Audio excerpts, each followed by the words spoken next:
It is time. It is time. I'm gonna wind down this music right now for episode. Oh, it's time for episode 22 of the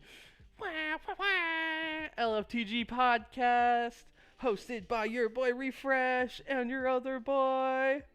Mohawkmike, who changed his webcam and keeps forgetting to look in this direction. He keeps looking over here, but he should be looking over here. Here I am. Ooh, here he is. We have a lot to talk about. Me specifically, a lot of crazy things.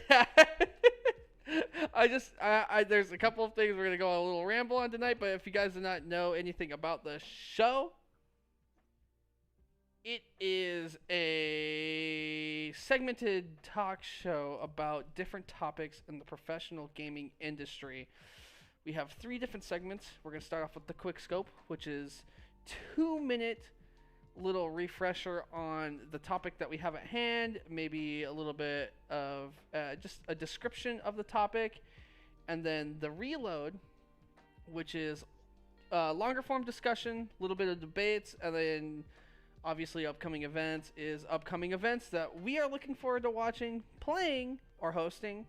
So let's go ahead. Let's get right into it. I'm going to start off with a big one. I am going to keep this 2 minutes, but literally right about now, Season 2 for Call of Duty Warzone and Cold War is dropping. Season 2, new battle pass. I'm going to go ahead and go over a little bit of what's going on in the update. I started writing down a lot of the patch notes, and I realized, hey, I could just go over the whole thing. We have new assault rifle coming out for the Season 2 battle pass, new SMG for the Season 2 battle pass. We have a machete, which is going to be in-game challenge or store bundle. Groza, instead of, if you guys didn't get a chance to get a battle pass, you can do an in-game challenge. And same with the MAC-10, which was the SMG from Season 1, the assault rifle and SMG from Season 1. You can now unlock through in-game challenges. You do not have to buy it. But the FARA and the LC-10 are the 2 new weapons you will be able to unlock. Battle Pass is 100 tiers. New operator. Couple of vehicles if you play bigger lobbies. Updated the main lobby. There is an animation. Your guy walks through the jungle now. It's a little bit more crazy. Your combat record will now show how many shots you've taken and how many shots you've hit. So that's cool. That's always something I really liked, especially from the Halo 2 days.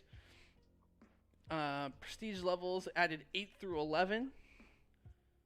So that's a lot more leveling up. New legacy prestige rewards. Different music tracks that we can't play, obviously.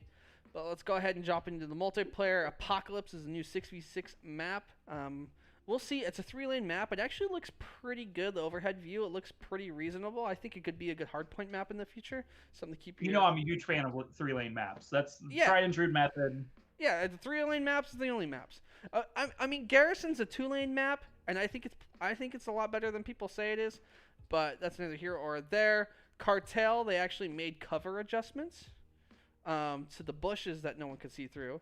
And then Crossroads, they actually moved the hard point from P4 to where it was by those crates behind P3. Now down in ice at P4, so you'll be able to see that in competitive. I played a little bit of it today. 5 times better. Holy moly. Because that P3 to P4, you could basically just hold the same rotation, and the map's pretty much over. But now there's going to be a little bit of a scramble to get to P4. I like it a lot. Moscow had a big unused area towards the top half of the map over towards P2 side. And they actually trimmed the fat off of that map. They actually made the map a little bit smaller. So the spawns kind of work a little bit better, a little bit more punishing if you lose them. Raid, the P1 hardpoint in where the statue is now a smaller circle. Express won't spawn you in the train anymore if it's coming. New game mode, gun game's back. They have gunfight still. They updated the UI. They added a couple playlists like Apocalypse 24/7. Score Streak, they now have what's called the Death Machine, which is available for 2200 score, and it is just it's a minigun. You walk around with a minigun.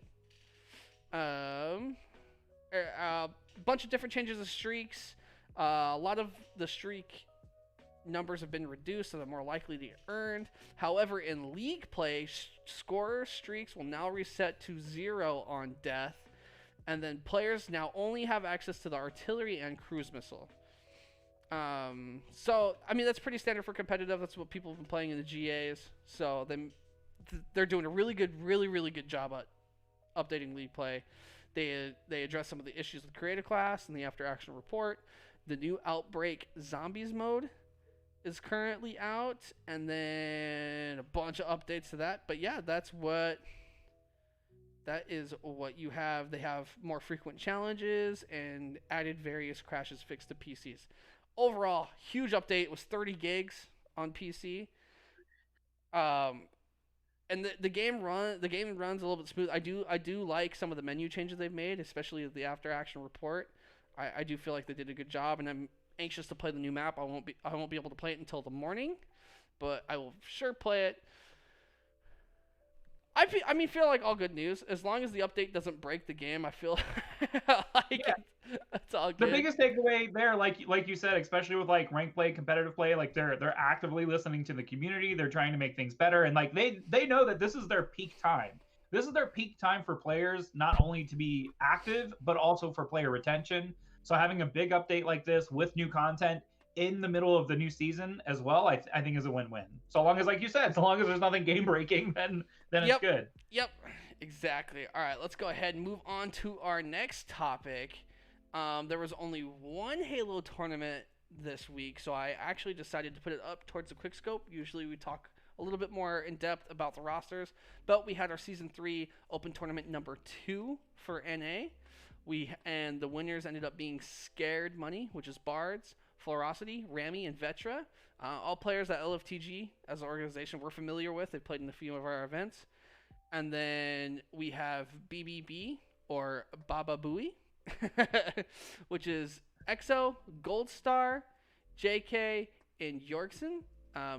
More familiar players to the LFTG. So I'm really happy to see a lot of these players that we're familiar with starting to get that practice in and playing up to their standard that we believe they have. Then we have Heart of Cards at 3rd, Swishball at 4th, Kingdom at 5th, Gold Dawn at 5th, Rising 8 at 7th, and OFN at 7th as well. I'm trying to look for any upsets. I mean, I would say Kingdom, which was Halo Elite, Kilimanjaro, Majin Bones, and Thin. One of the player that took second at our first qualifier for our event. Speaking of which, we also have that to update you guys on. We also hosted our first qualifying event for our Halo 5 Invitational. I think we had 18 teams, so a pretty good showing. We're going to go over to the standings, which was Mr. Soul Snipe and Druck took first place, and then Thin and Pang took second place. Beards and Company, which is Barbie Boy and Fear the Beard, third. Joanne and Running, fourth. And then I would say Fireboy and Sticka, they placed seventh. I think they probably could have gotten a little higher. I know the set that they lost went all the way to a game 5, and I feel like they just started playing a little slow. But it happens. Yeah, they could have. Yeah, they lost in round 3. They could have easily made it to a semifinal, and from there, who knows? But Soul Snipe and Druck had an absolute field day in final, going 3-0 against Thin and Peg, and it was a wild day for Halo. But yeah, our first Q1 is over, and Q2 starts in a week from Sunday. Super excited for that. Yeah, and that's the good thing with the format as well, is now that the first qualifier event is done, now a lot of these teams, like, they know, like, at least what the placing is, what they can do better for next time. They can check out some of the VODs, they can go back, and they know exactly there's only room for improvement from here. Yeah, and then last time we did an invitational, we saw a lot of team changes, a lot of people making little adjustments in their gameplay even. So super exciting. BlizzCon. What happened? Woo! A full transparency, I'll just come right out and say it. So this is BlizzConline. It was their online version of BlizzCon, which was already postponed from last year, obviously because of COVID. A little, I'm going to use the term, I'm going to say it. I was underwhelmed. I was anticipating all of this news. There was a lot of excitement on that first Friday. They did the opening ceremonies, they did everything throughout the weekend. Primarily, the thing I was looking for was Overwatch 2 news, and we got a lot of sneak peeks, but we didn't really get nothing substantial, I feel. The biggest thing coming from this, Overwatch 2 still in the works.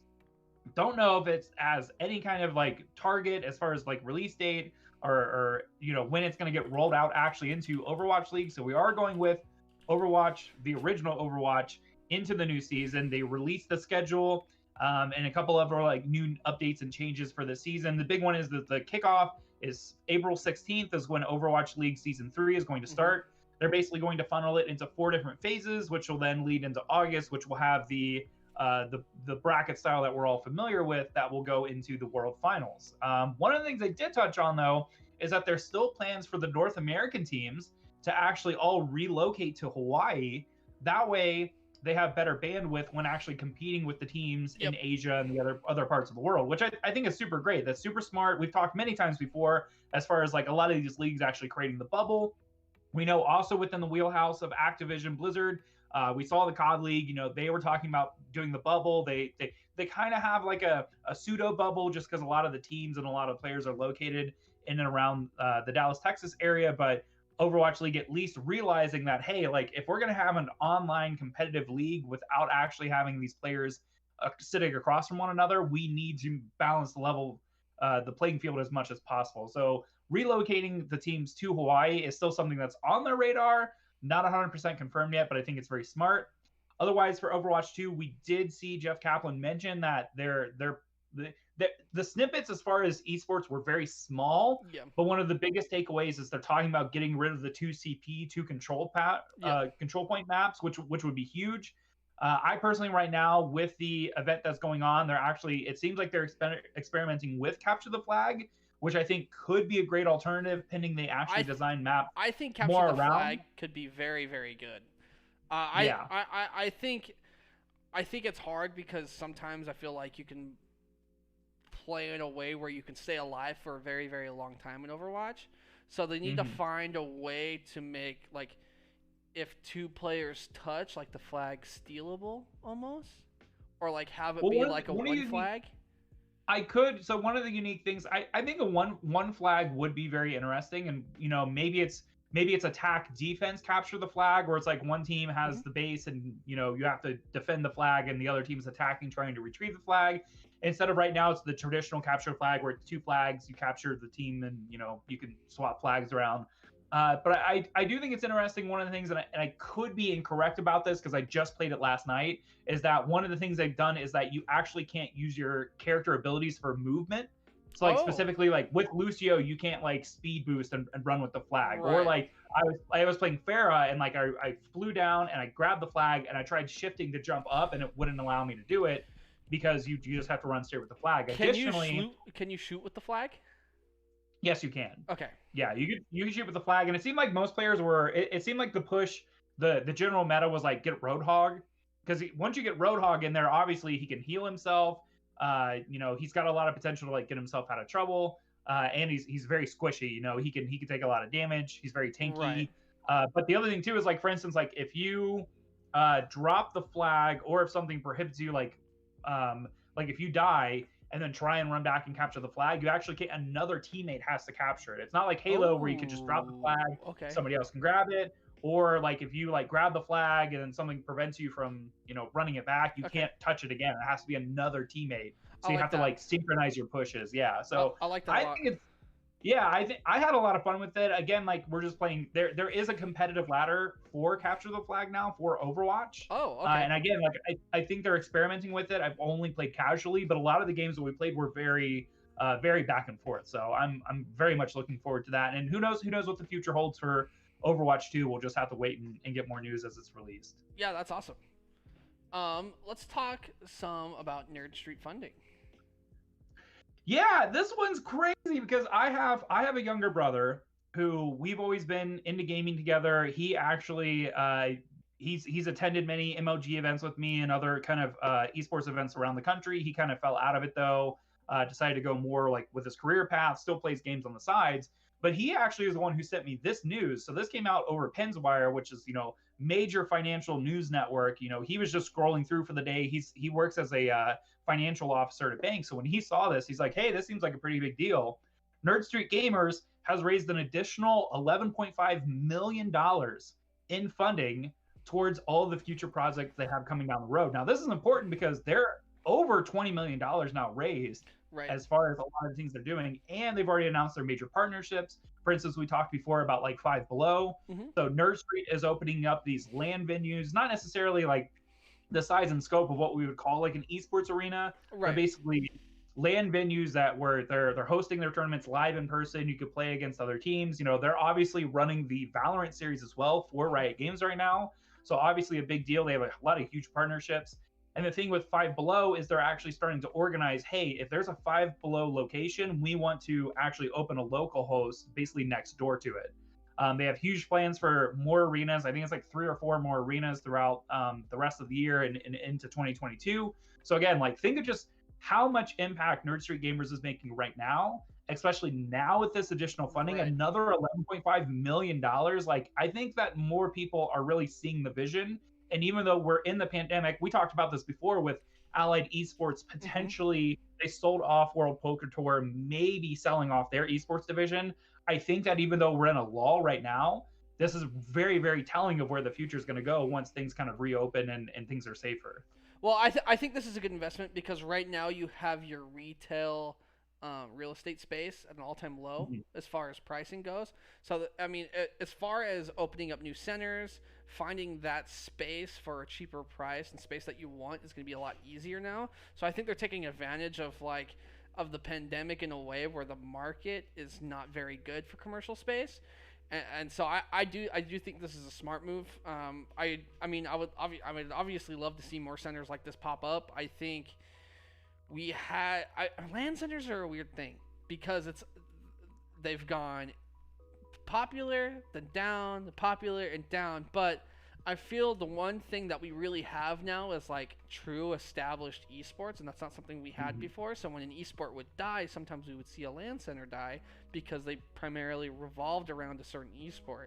But now we have longevity games. We have games that are going to be around forever. We have games like Valorant's going to be around for a long time. League of Legends has been around forever. Counter-Strike around forever. We now have a foundation and like standards to look at as far as longevity, and I think LAN centers like this can start to do better and better.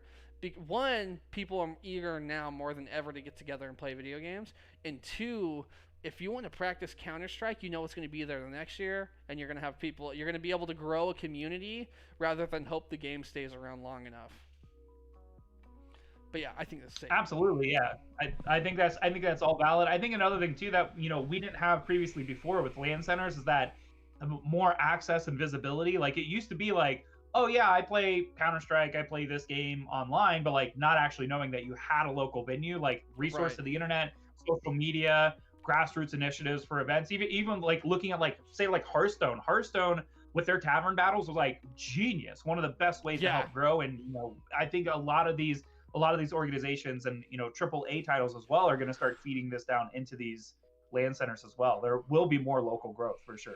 There better be. I'm super excited. Let's trickle into the reload. Okay, this is a preview of what we're gonna get next week. Next week, I have decided without discussing with Mike, and I feel like Mike, I want your opinion on it now. Because for a major, we should make for the first major, we should make next week's podcast. Because we were talking about doing a CDL focused episode. We should do a full CDL we should do one before the majors, because we're gonna have a couple weeks where we don't talk about it at all. Unless there's some crazy drama and some crazy news that might be thrown into the quick scope. But this week, because of the news of Texas snow. Okay, so all these players moved to Texas. The snow hit Texas. They couldn't play for this last week. So, right now we're in the middle of the CDL Super Week. It is Monday through Sunday, chocked full of matches. And I want to update you guys on that and challengers real quick. I made this segment a little bit longer than it was last week just because of the unexpected events that happened. But challengers, we had our stage 1, say it again, our stage 1 playoff. So we officially have our stage 1 championship. It happened tonight. I've been keeping track of it. We had 4 teams drop out of the Challengers Elite. They're going to have to re-qualify through Challengers Cups in the next couple of weeks. Mr. Midmaps, Built by Gamers, Mohawkmike, and Zed are all officially out of Challengers Elite again. They can re-qualify to be in the Elite Series for Season 2. So that means left we have Westar, HYXR, UT Crew, and Subliners Academy. Those 4 teams are still in, and we're going to go through the placings. We're just going to go top 4. Obviously, the bottom 4 lost. In first place for the grand final, I believe they won a decent amount of money, right? They won like 10K? Yeah, I believe so, 15. Yeah. No, they won 15K. 15K coming out a little bit richer is Subliners Academy. Took down Westar. Shocker. But kind of, not really. They had to make a reverse sweep against UT Crew in the semifinal today. So that was their bracket run for the day. Prelude, Spark, Saints, and Glow Frosty, congratulations. In second place, obviously, we have Westar, Pollux, Zapdos, Venom, and Gravity. I feel like this is a big upset. I feel like this is a big ding in the Westar armor. Westar was, to me, the clear favorite coming in this, and everyone's clear favorite. So for them to lose 3-1 in the grand final, I think it's crazy. Because they even made it, they didn't even compete in the last Challengers Cup. They've just been practicing against CDL Pro teams for this event, and they fell just a little short. UT Crew in third, HYXR at fourth. Third made 7,500. Fourth made 5,000. So actually a fair amount of money in this Challengers League. They even paid out the bottom 2, which is 4,000 and 3,000. So it trickles down pretty good. So if you're in this Elite Series, you're making a little bit of dough. Westar, though, big disappointment. Before this event, there was talks if the CDL expands, there's a chance that a CDL team could just pick up that whole squad. But now, Absolutely. But now Subliners Academy is just looking a little juicy. So we'll see what the consistency is. Obviously, this is stage 1. All 4, those top 4 teams will stay in the Elite Series. Next week we will discuss who's coming back in. I think that's the dichotomy, though, is that you have with Subliners Academy, like those are all, let's just call them, they're all pro players. Yeah, well, I mean, Saints was a pro for 5 years. Yeah, absolutely. And I think that's the thing, is like you kind of look at like this, like this is more of a situation where Subliners is like, not only are they're making their brand a little bit bigger, they're bringing more notoriety to their players as well, especially when it does come time if they want to like swap them out or make any kind of substitutions. And I think they always have the potential to come out on top. I think they just really put it in this weekend is the thing. Oh, like, yeah.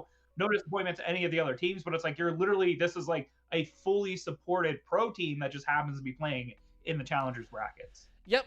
I mean, yeah. I mean, we'll see in the upcoming weeks, especially after this first major, if any teams decide to make a change, if they pull any of those players up from either the Subliners Academy or the Westar Crew, any of these players from the top 4 in Challengers could be picked up and put on a professional team here in the next week or so.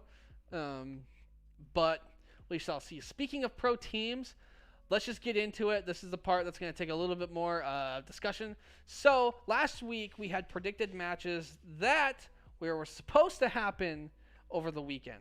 However, because of the weather in Texas, most of them actually happened. I think we only actually missed out on like 3 matches. And so there was only we have almost the same amount of matches that have already happened Monday, Tuesday, and now Wednesday. So we're going to go over the matches that we predicted and if we were correct or not. So our first I match. like the way you kind of glanced. I like the way you kind of glanced at the camera. I'm like, to see if we were right or not. Yeah, we have a really good track record this second week so far. We had Florida winning over LAG. We had them beating them 3-1, and that is exactly what happened. Florida ended up winning that match 3-1. And then we had Toronto. We had Toronto and Atlanta at 3-2 prediction. Atlanta won that 3-1. So we still predicted that match correct, just not game series. The big upset, big upset third game was, it was the first game on Tuesday, was Florida Mutineers and Paris Legion. Paris Legion came out hot 3-0 in Florida. It was crazy to watch. Have you ever seen the movie Con Air? Yeah. You know the scene where Nicolas Cage is like, he's like holding the other guy, he's like dying, and he's like, what are you gonna do? He's like, I'm gonna make you believe. And he starts storming towards the front of the plane to kill the bad guys. That's what Paris Legion did. Hey, you know what? They made us believe, because that control was an even close. And then, so we did not predict that at all. However, we did predict the next match completely correct, which was the 3-0 for New York Subliners over London Royal Ravens. Subliners did come out super hot like we thought we were. Clay was pissed. Clay was even more pissed. Clay has recently received a fine for flipping off the camera on CDL because they played back the footage of him raging on camera with audio just before their match. So he was not happy at all about that. I get it, but also you're on camera. You probably signed a waiver for them to use that footage. Clay said he's going to have a discussion with the league. Whatever. Comes out, 3-0s him. Puts on a great showing. Clay still shoots like a 16-year-old. It's wild. So this is where you were correct and I was completely wrong. We have the Seattle Surge versus Minnesota Rocker. Oh my goodness, dude. And we just couldn't do it, man. 3-0 Minnesota Rocker. We actually didn't look too bad in the search or the control. So a little bit of life showing from Seattle fan. I'm still a little bit excited. Then we predicted the next match actually not completely correct. We had Dallas 3-0 over London Royal Ravens. However, it was a lot closer match. It went all the way to game 5.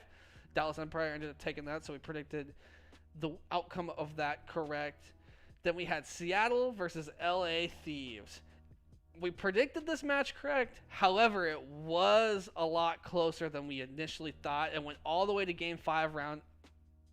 No, it just went to game 5 because LA Thieves got all the way to game 5 and TJ said, no more. I am done with this. Tonight's not the night we lose, and put a little bit of the tear in my eye because TJ went 12-0 in the search and destroy in Moscow.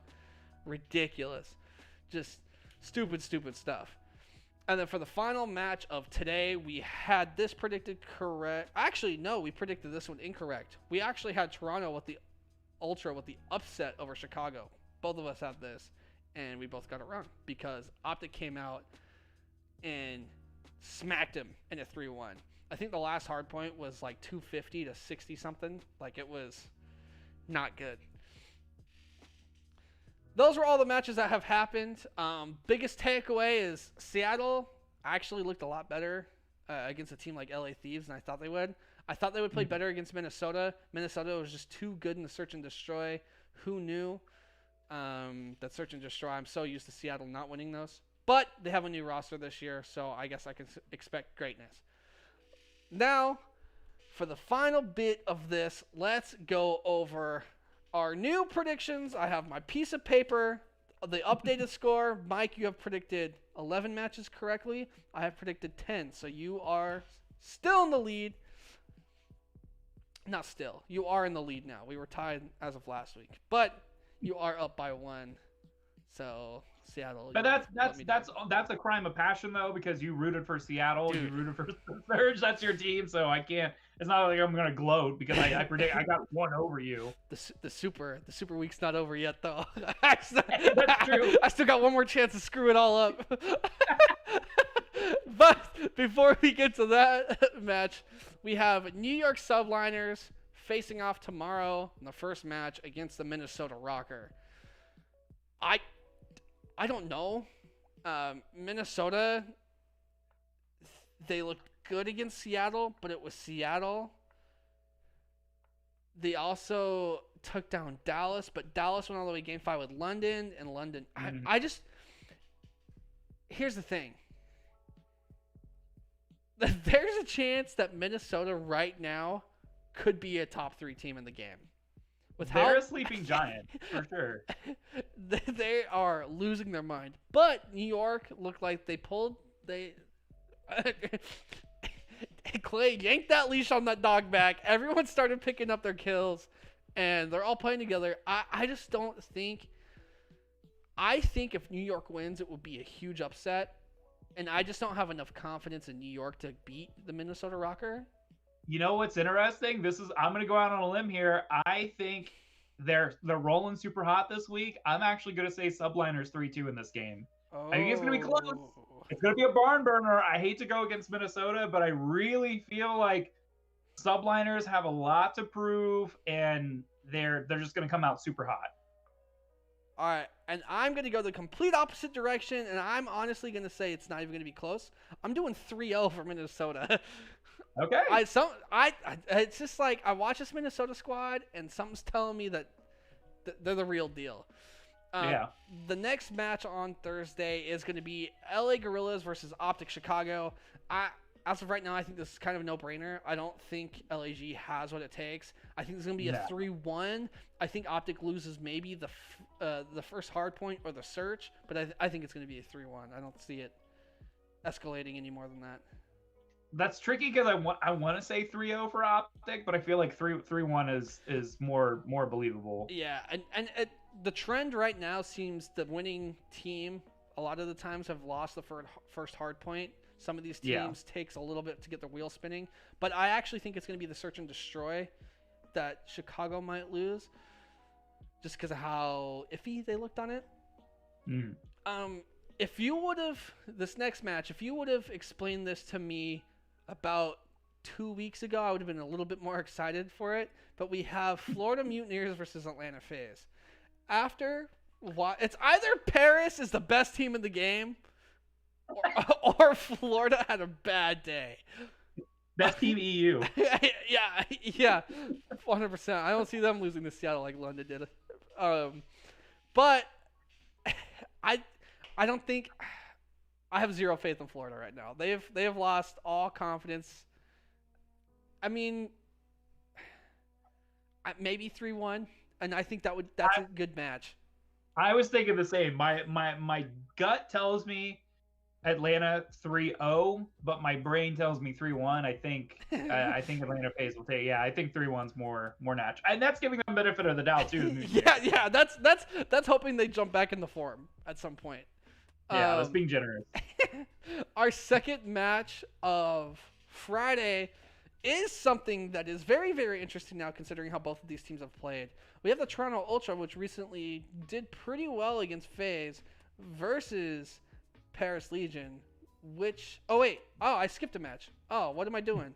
I skipped a match completely. Before that, we have London Royal Ravens versus LA Thieves. LA Thieves, 3-0, hands down. They're dead. Call it. They're toast. Thieves, I think Thieves are on a hot streak. After watching Kenny, TJ, and Temp, Slasher literally could have took out a folding chair, lit up a cigar, crossed his legs, and read a newspaper with one hand, and they still would have won the hard points.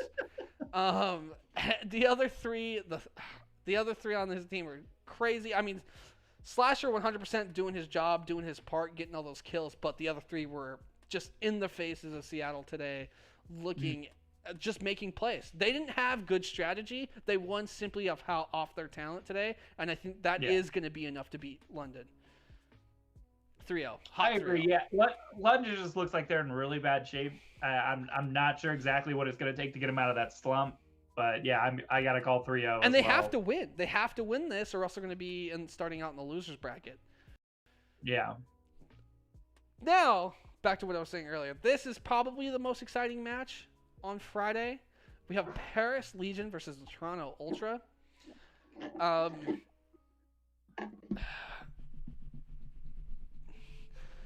Toronto looked really good. They played really close against Atlanta. It was a 3-1.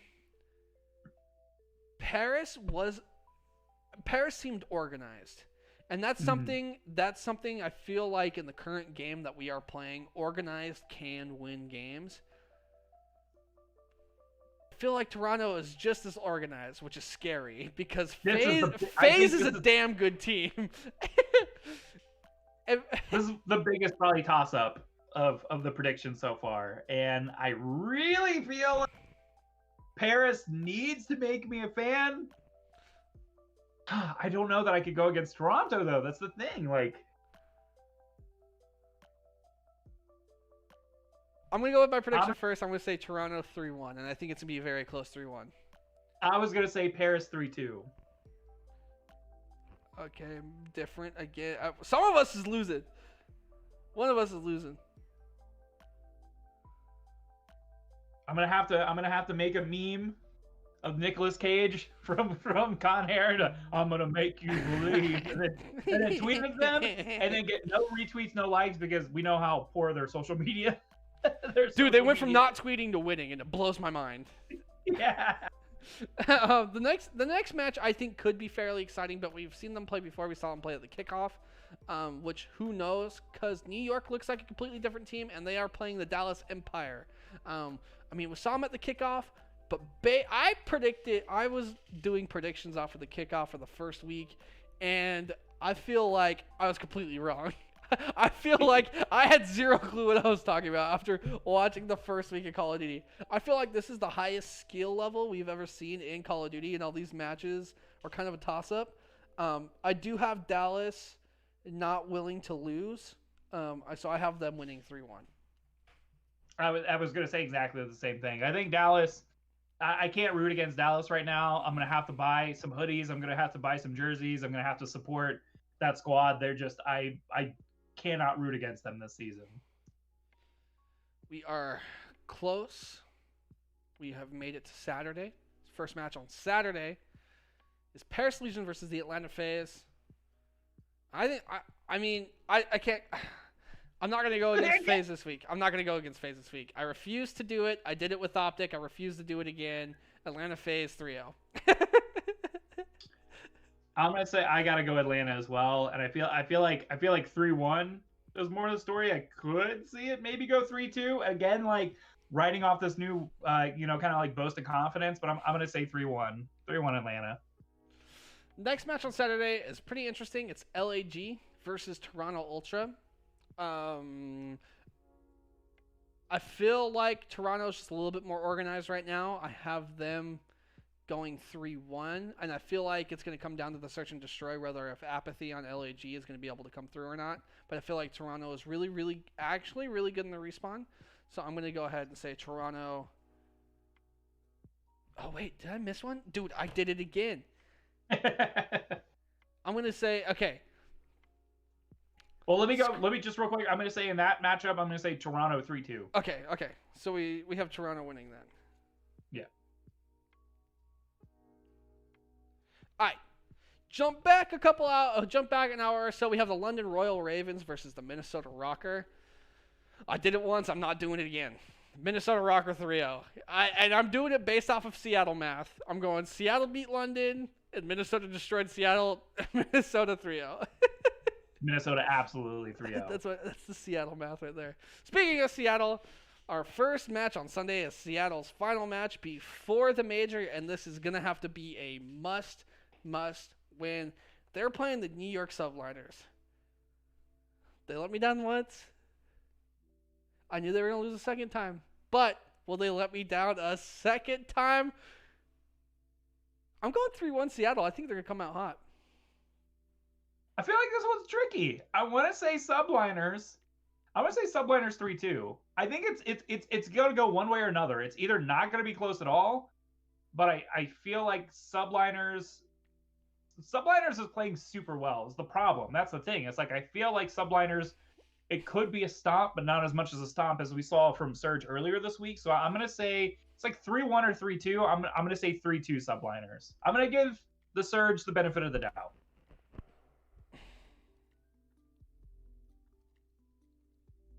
Seattle's winning that. I got them. I swear, dude. If they don't win, then we have the second to last match of the whole entire week. It is going to be Florida Mutineers versus Optic Chicago. I think it's going to be 3-1 Optic, and I think it again. I'm shaky in Optic search, but I'm shaky as Florida overall as a squad. Yeah. I'm going to go ahead and say Optic 3-1 over Florida, and I think it's going to be, if it goes to a 3-2, it's going to come down to the search and destroy, and it's going to be whether Optic can adapt or not. I know that for sure they're going to be vetoing Miami search and destroy because Awakening was just looking like an absolute menace on the map last time we saw him play that. I don't think they want to deal with that. Awakening in Skies, shoot straight. But, I mean, we had Formal go off today. Just not missing. I think Optic's going to win that 3-1. Do you agree, disagree? I agree, 100%, 3-1. So I kind of sped it up because this is the last match that I really want to talk about. And I believe this could be a battle for your top two. Because I heavily believe right now, if I had to make a power ranking, Atlanta FaZe is at the top. I feel like they've been pretty sturdy. They've shown improvement, which is scary. But it's really going to be a fight for second. And the only two teams I can really see right now with a fight for second is going to be LA Thieves and Dallas Empire. I mean, you can throw Optic in there, but they're not in this match, obviously. But we have LA Thieves versus Dallas, the reigning champs, Dallas Empire. Dude, really though, even though it was a close match against Seattle, the respawn is where LA Thieves are very, very strong. And I feel like the respawn is where Dallas is pretty strong, but they've been a little bit shaky on. Especially when it came down, when I think they lost their control today. And they lost it against London. Mm-hmm. I just feel like the slaying power in LA Thieves. I feel like the way Dallas is going to win this is by being more organized. But I honestly feel like LA Thieves are going to be like, look, we had a close match against Seattle. We don't feel like it could have been that close. I feel like Slasher might yell at someone and Temp might yell back. But I think they might figure it out by the time Sunday rolls around. They have a couple of days to practice, watch film. They get to watch a couple of Dallas matches. I think I'm actually gonna go with Thieves. Some people would consider this an upset, but I'm gonna go with LA Thieves, honestly. And I think and I hope it's gonna be a 3-1. Something's telling me this might be the upset of the week, after the whole Paris, Florida thing. But I think this is gonna be the upset of the week. And it's gonna be the final match of the week. Final match before the major. I think LA Thieves is going to come out hot and show us what they're really made of. I think LA Thieves actually has the potential to be a top 2 team. Until we really see them play FaZe, we're not going to know. Or even Optic. But I think LA Thieves could, right now, potentially be the best team. I'm not saying they are. I think they potentially could be the best team. And I think beating Dallas right before a major would do wonders for them. I do have LA Thieves winning this 3-1. I'm gonna predict this matchup being 3-1, but for Dallas, because the theme of this matchup, like you put it as well earlier, is that it's literally just organization. You have to look at Dallas. Dallas came out obviously super strong last season. They came off in the kickoff well. They've come off so far in this early preliminary series of the season so well, like very strong. I think that with the inclement weather and like kind of the challenges that they faced, I think it's taking them a little bit to kind of like get settled back in. Mm-hmm. I do see the potential for LA like coming out super strong in this matchup, but I just feel like Dallas is, they're getting in the reps and they're getting more into like a state of like normalization, whereas like they just kind of got like thrown off their game, thrown off their routine. I'm going to say Dallas 3-1, but I think you have a very valid argument, and this is me predicting with my heart more than my brain. I think that LA Thieves could be they are definitely one of the top teams. They just haven't hit their stride yet, and this could be that chance when they shift into that next gear before actually going on into the rest of the season. Yeah, it's one of those things, man. I just have this weird feeling that they're gonna turn up. But that's enough talk of the CDL. Remember, so this for the rest of the week, I have 4 chances to catch up to you. Who knows? Next week when we do predictions, I think what you and I should do is we should go to CDL CallOfDutyLeague.com/pick'ems. You and I should both fill out a bracket, and whoever gets closest gets 5 points. There we go. I dig it. I like points. But I also want to say, is this the announcement of the announcement that next week is going to be the all Call of Duty show? Is that correct? You mentioned that at the beginning of the segment. I think the week before the major events and champs, we should. I'm down. We've teased it long enough. I'm totally all for it. Let's do it. Maybe we could get some other people in here. I as well. We can throw like a third person in the call. I know maybe Phantom Snake, if you're in the chat, maybe you would want to hop in, do some predictions. You can yell at me and tell me why I'm old and wrong all the time, even though you're older. But yeah, so next week it's gonna be all CDL episode every week before the majors. So it's once every 6 weeks. But let's get into your topic today, which is going to be your old home state. Yeah, things have progressed in the United States, kind of in a unique fashion. A lot of, esports was this current, it's this hot trend. Everybody's wanting to like jump on board. We're getting actually more schools, more universities that are trying to invest and kind of like set up their foundation for like esports going into the future. As you mentioned before, I actually relocated to Las Vegas, Nevada. I lived there for 5 years. I helped open the Millennial Esports Arena, did a lot of consulting for a lot of the casinos out there, saw literally, gaming go from like small LAN centers to like the huge casino convention spaces and the arenas and things like that. And more importantly, one of the things that we also saw, we actually saw legalized gambling on esports events. One of the first ones they did was for League of Legends. They also did the DreamHack Counter-Strike event that was out there in Las Vegas as well.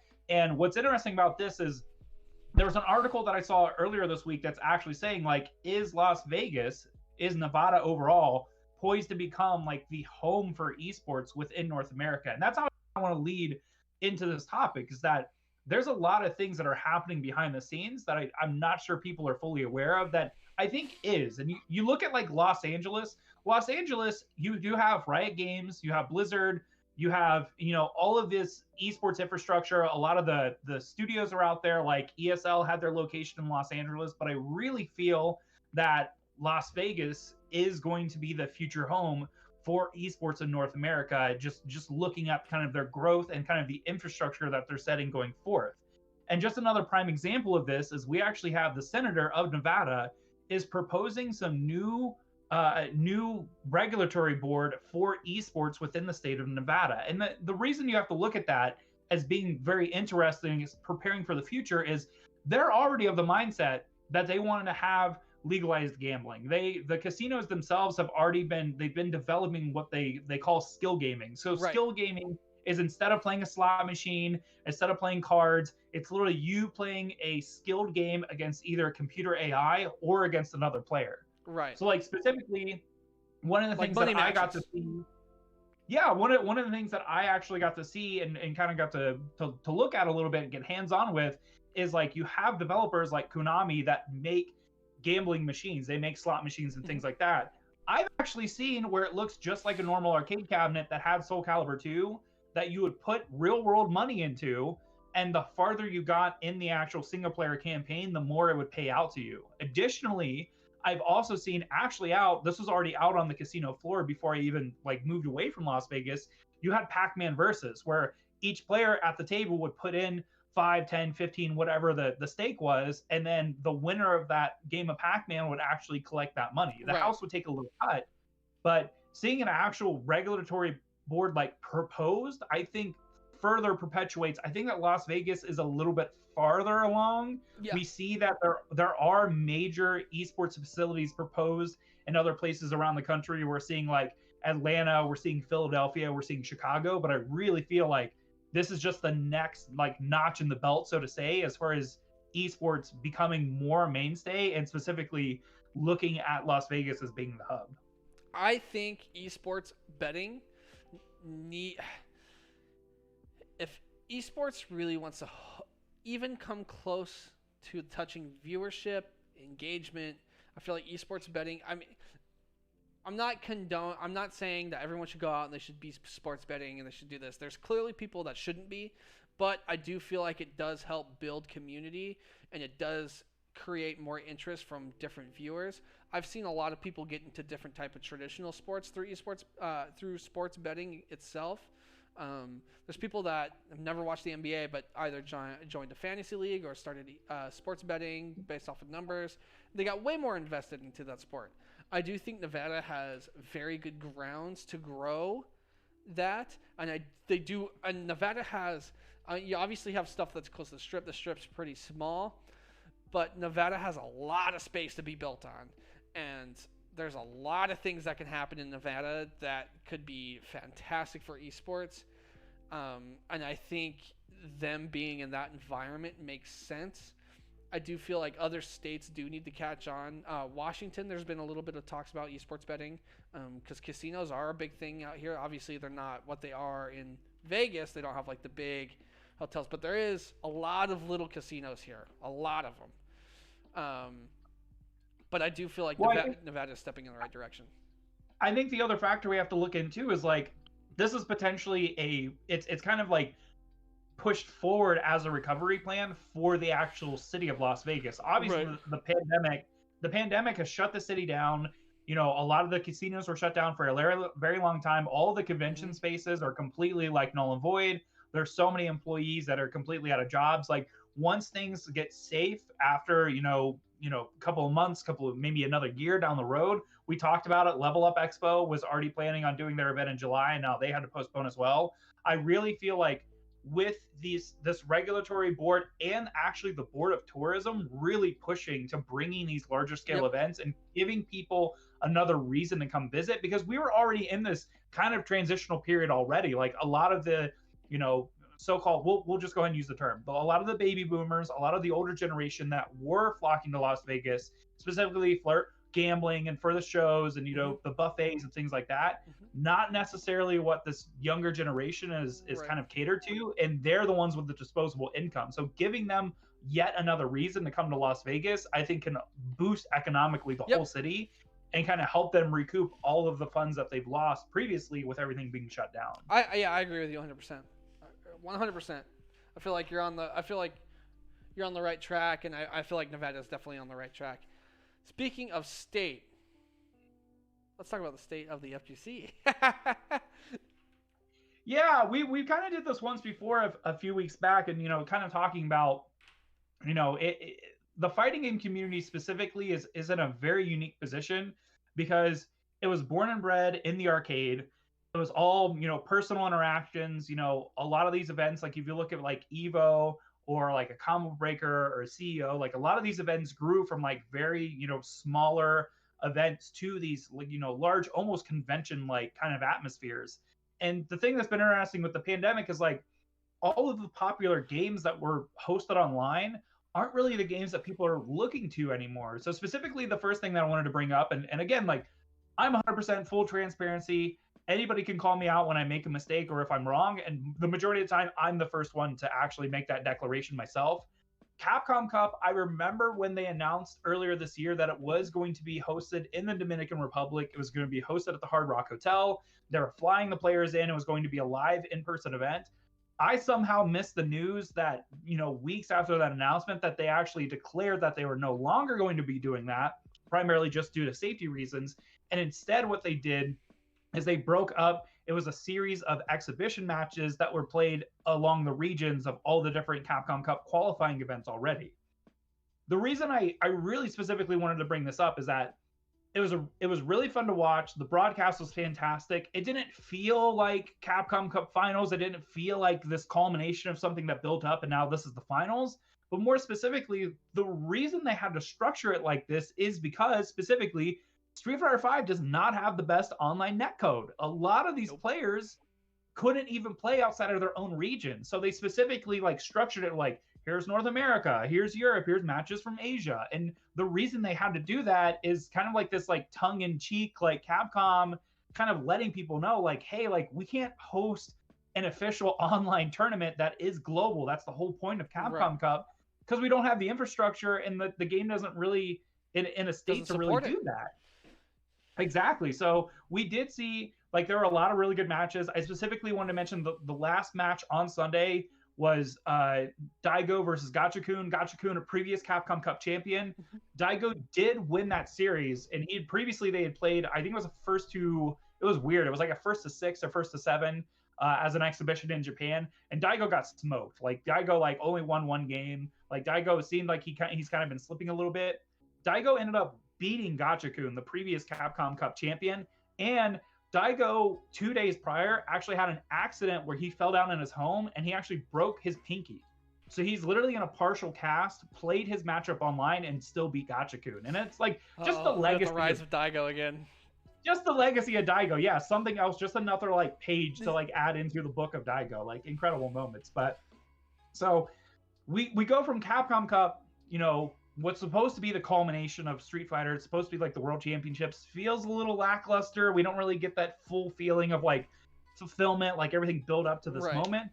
But more specifically, on the flip side of that, this past week, everybody's completely freaking out about the new Guilty Gear Strive demo, specifically because the online netcode is so amazing. I saw clips of players online where they were playing somebody and then after the fact receive a message like, oh, hey, like, where are you from? I'm in Sweden. Or like, oh, I'm in Northern California. Like, I would have never known that I was playing somebody halfway around the world. Like, the game, the players are being really receptive. Obviously, the gameplay matters, whether or not players want to play and they're excited about it or not. But more specifically, more players right now are getting into Guilty Gear specifically just because the netcode is so good. They're literally seeing players from all around the world playing one another and having an amazing time just because it's a great alternative. A lot of these major games that people would otherwise play or you would go to majors specifically to watch are kind of taking a back seat to that. And it's really interesting. The other thing that happened was we had the fighting game developers in Japan have been having these roundtables where they periodically get together and it's like a huge like conference or it's like a huge Zoom call with like developers from all over Japan.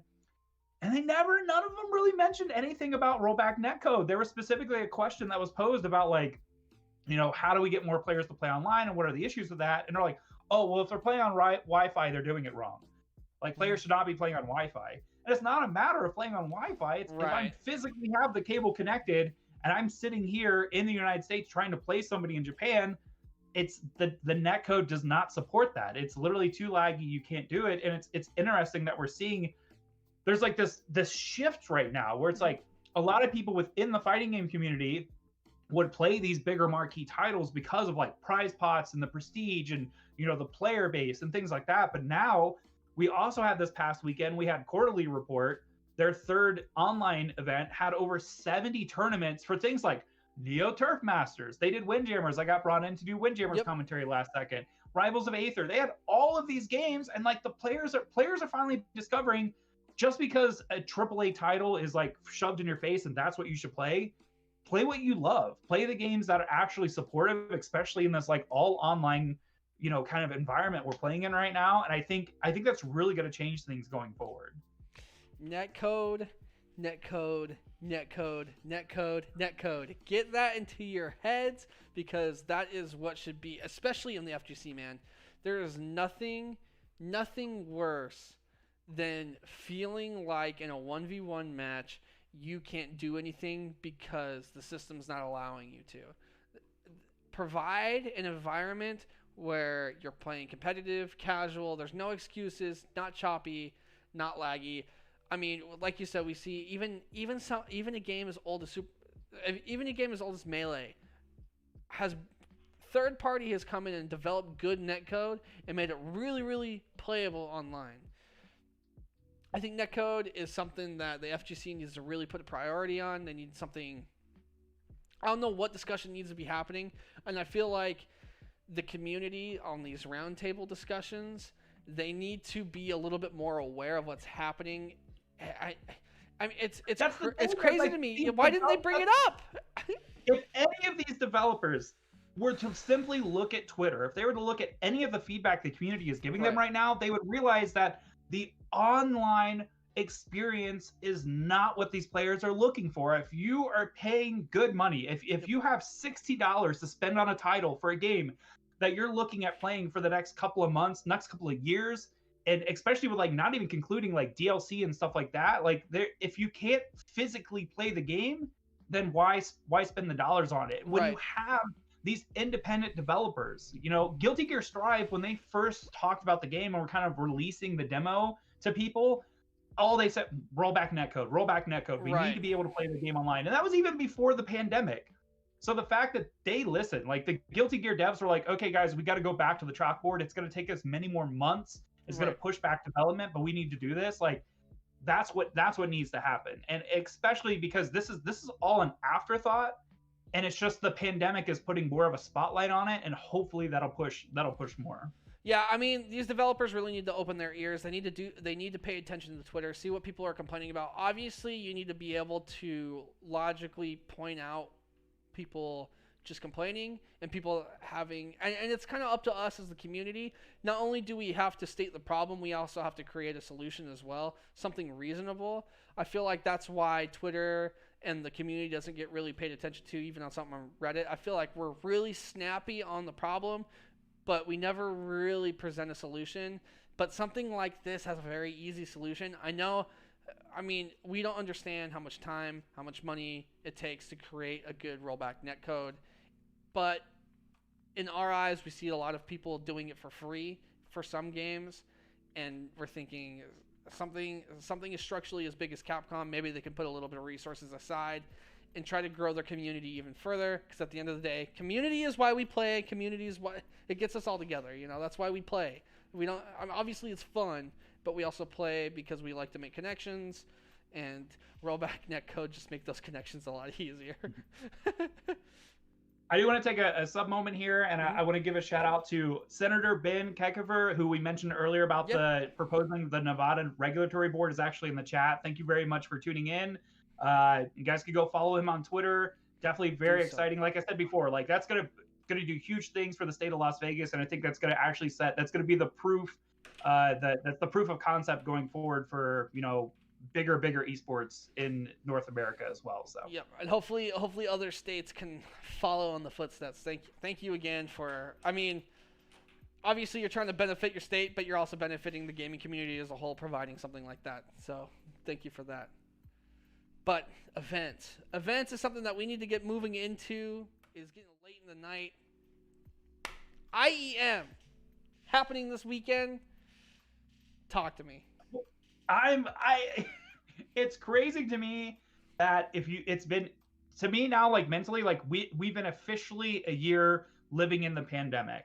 This time last year, I was in Toronto. You and I were both in Toronto, running an event for Pokemon, and then the Prime Minister's wife ended up getting COVID positive. We had to tear down the event and basically like get out of Canada super last second. The same thing that was also happening that weekend was IEM Katowice, and for the Counter-Strike community, this is kind of the Super Bowl. This is literally like the biggest event of the year.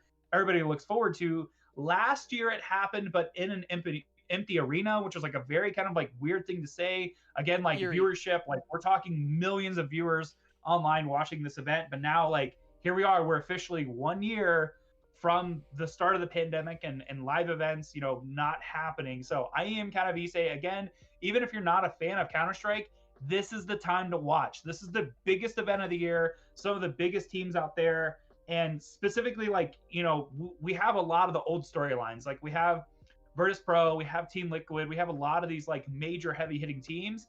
But more importantly, I think it's interesting to note like how this develops for the Counter-Strike community. Viewership should do very well, but we know that the community is kind of being torn right now between Valorant and traditional Counter-Strike. So I'm very interested to see. Viewership should be huge.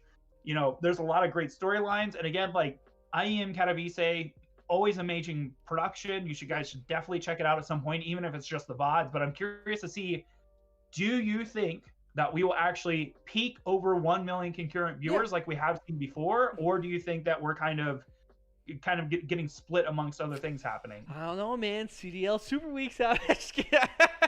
No, I think there's high potential that it could. I don't think the community has really gone anywhere. I know some attention has been pulled because of Valorant, but I feel like this is an event I don't feel like is going to waver as far as community. I do think we'll see viewership at over 1 million. It's such a staple event. I mean, I'm going to be watching. I don't play Counter-Strike. I love watching Counter-Strike. You watch this event. This is an event that's a much watch. Yeah. Like, everyone's going to watch it. That's just how it's going to be. Even though you don't want to, you're going to see who wins. I think this could easily hit over 1 million viewership. Easy. Well, I'll go real quick over so this is the bracket as things are shaped up right now. So again, like this is starting on Friday. Matches Friday, Saturday, and Sunday. Obviously, finals are on Sunday. So in the quarterfinals, we have Na'Vi versus Gambit Esports. We have Australis versus Virtus Pro. Semifinals, Team Spirit is waiting for the winner of that first matchup, and Team Liquid is waiting for the matchup between Australis and Virtus Pro. And then from there, we'll have our finals. So we're obviously rooting for Liquid. I was going to say, Team Liquid is looking very, very strong. Obviously, like, being NA, we have to root for our boys, same way, like, we happen to root for CDL teams, wearing their merch week in and week out. But yeah, I think Team Liquid will be the one to look here, but you have to look at, so Australis versus Virtus Pro, like, either one of those teams could be absolutely killer going into the rest of the bracket. So it'll be interesting to see. I predict Na'Vi is going to win their first match against Gambit Esports. They're going to play off against Team Spirit. I feel Team Spirit could win. I think there's potential there, and kind of like knock off one of the favorites there. I really feel like Virtus Pro is going to win and then play Team Liquid. I would hope Team Liquid wins, and then they beat whoever. I hope Virtus Pro and Liquid play each other, and I hope it goes the distance. And obviously, I hope Liquid wins. But I think I'm at the point in my life where obviously I'm rooting for the boys over in NA, but I want to see it. I want to see them play the best, and I want to see them be taken to the limit. When was the last time we saw NA win like a big major? We actually saw Complexity won. I think it was Blast a few months, like 4 or 5 months ago. Okay, so it's been a couple months. It's been a few months. Yeah, it's been a while. It's time. and it's like the online nature of things once again. Like, who knows? Either one of these teams could just absolutely pop off. Playing in the online environment instead of playing in an actual arena filled with thousands of screaming fans. Speaking of arenas filled with thousands of screaming fans, we are hosting our first qualifier for no, it's just going to be me sitting behind the mic doing some commentary, but we're hosting our first qualifier for Call of Duty Cold War, our 3v3 Search and Destroy series. We have 4 qualifying events. Top 2 teams will qualify for play for 1.1k in prizes. We also have a $100 prize pot for each one of the qualifiers. All of it's free to enter.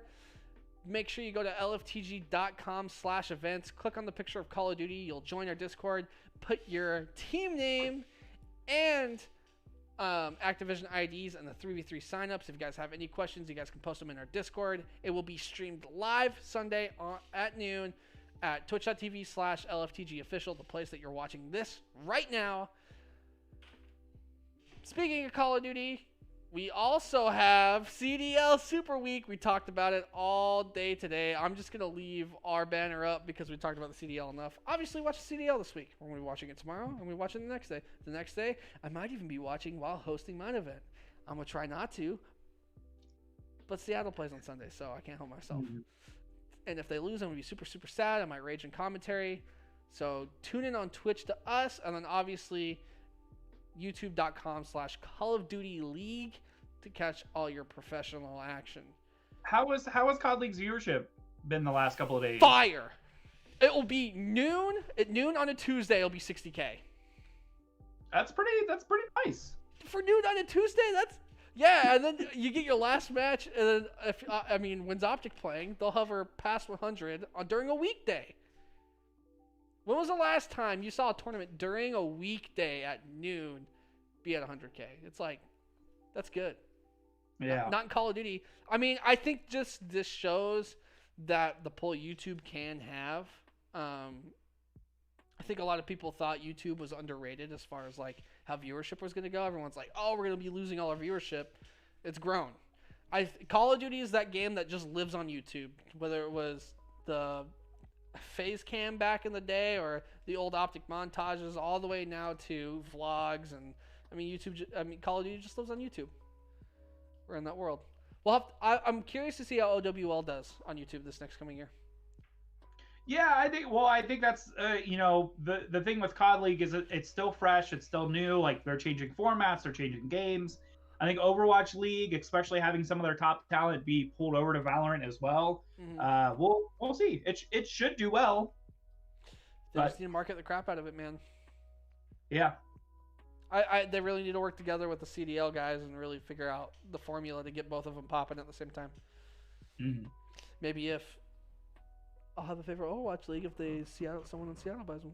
Well, and we talked about it a few weeks ago as well. Like with YouTube gaming, like COD League is going to be the first actual like game that is going to have in-game drops. So like linking your account and actually getting drops for viewing. Like Overwatch League, that might also be a tactic as well. There might be exclusive skins or sprays or something that Overwatch League will have drops while watching YouTube. That could be a difference maker as well. The drops are frequent. I mean, you get double XP tokens like no one's business just watching the Call of Duty League. And they just automatically import to your game once you link your Activision ID. Yeah. So. But do you have anything extra you want to say today? Next week we're going to do the full CDL theme. The week before the major, it's going to be once every 6 weeks. We're going to do a CDL themed thing. I think it's fitting. I feel like we have a good show for it. I think our predictions, I don't think we're gonna get very many wrong. I think we've started to dial in who's. Yeah. Well, it's still early in on the season. Like obviously, like Paris had a breakout performance. There's still gonna be upsets, but that's the thing too. Like that's what's exciting about it, and especially making predictions as well. Kind of like you said, like basically. With what Las Vegas is doing, and especially like we're not betting on the actual results of the matches, but like even just doing like the pick'ems makes it that much more interesting. And I would hope that the viewers also like play along, and maybe we could get some kind of like structured mid-season where everybody starts making predictions. We can do points and handouts, and who knows? Well, the sky's the limit. But yeah, I feel like things are going really good for CDL. Kind of a hiccup, but like this Super Week is proving that they were able to catch up without really dropping behind too far as far in schedule. They made it exciting. Like they made it. Yeah. They took a bad thing and they made it exciting. They're like, oh yeah, sorry we didn't give you like no college this week, but Monday through Sunday. Get ready. Well, and the thing to think about too is like being able to make that pivot. Like a lot of the executives now running COD League, working for Activision, came from the NFL. So like the NFL now has games. Basically, you have Monday Night Football, you have games on Tuesday, you have Thursday Night Football, Friday night, Saturday. Like literally, they're used to running their games for their league across every single day of the week and on multiple platforms. It just helps that they're able to put everything on YouTube and kind of structure it that way. I wouldn't be surprised. Pending like looking in the summer, like obviously things are different with the pandemic, but like especially when schools are out, like in the summer, like doing another Super Week like this. Yeah, they should do like one a quarter. Maybe. That's still a lot. I think they should do 2. They should do one beginning of the season, one mid-season. Yeah. And then Champs is basically a Super Week because I think playoffs is going to start on Tuesday or Wednesday, and it's going to roll into the. It's basically going to be a 2-week event. But that's going to be it for us. You know what time it is? I know we got some important people in chat, but I got to do it, man. I got to rolling this music nice and slow, fade it in. I just want to. Do you know what I am? You know what? I'm going to start being something every week almost. I am like this G Fuel.